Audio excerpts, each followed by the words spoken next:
Wherever there is conflict, be it in the Horn of Africa, the Middle East and Southeast Asia, or sad to say, in the Caribbean, major powers engaging in geopolitical conflicts result in civilians becoming collateral damage, economies collapsing, increase in prices and instability.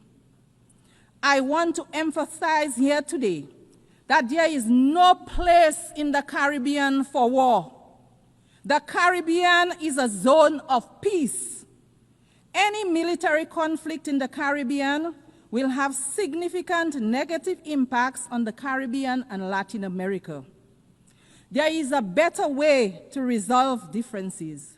Hey guys, welcome back to the program. You just looked at a clip of the president of Dominica while she was speaking at the general debate at the UN in New York.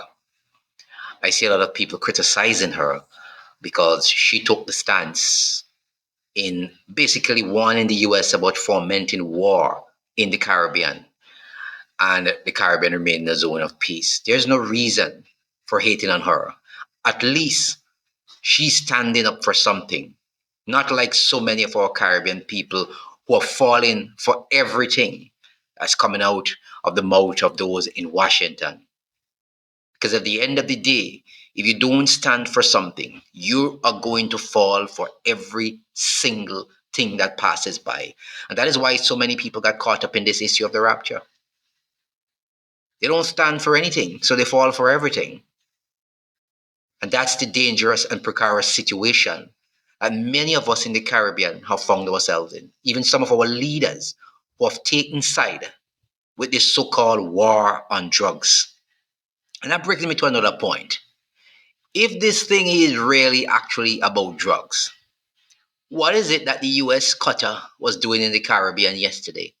They made an announcement yesterday, the Coast Guard cutter, that they interdicted drugs, even some off the coast of Jamaica. So if they're here doing that work, which they have been doing for many years, what is the reason for the military buildup really in the Caribbean? The United States Coast Guard says yesterday the crew of the Coast Guard cutter Diligence earlier this week offloaded approximately 8,700 pounds of cocaine, estimated to worth 64.5 million US dollars, some of which was seized off the coast of Jamaica. And they offloaded this cocaine at the Coast Guard sector in St. Petersburg, Florida. So if the Coast Guard is in the Caribbean, the Coast Guard cutter, which has been here for years, really, sorting out drug mules and drug boats and whatever you want to call them on the high seas, if they've been doing this for years and they continue to do it, what is the real reason for the US military buildup in the Caribbean then? What is the point of it? Well, yesterday, the New York Times accidentally, well, not yesterday really, around the 20th of September, I'm going to do another video on that, accidentally told us all why the US is in the Caribbean. But I think a lot of us by now know why they are in the Caribbean.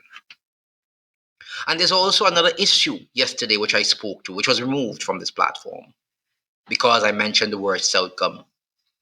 Southcom, of course, have to do with the Southern Command, the US Southern Command. I'm going to redo that video today. I'm going to give you all of the protocols, the communication protocols, because we understand before the end of this year, there could be a possible invasion of Venezuela.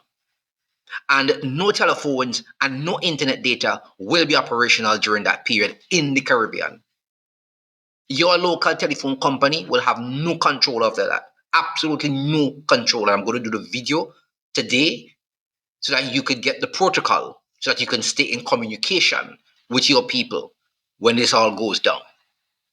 See, people don't understand the issue of what we're in, this dilemma that we're in. And so President Burton of the Commonwealth of Dominica, I congratulate her for standing up and for speaking out against the US aggression and for fomenting war in the Caribbean.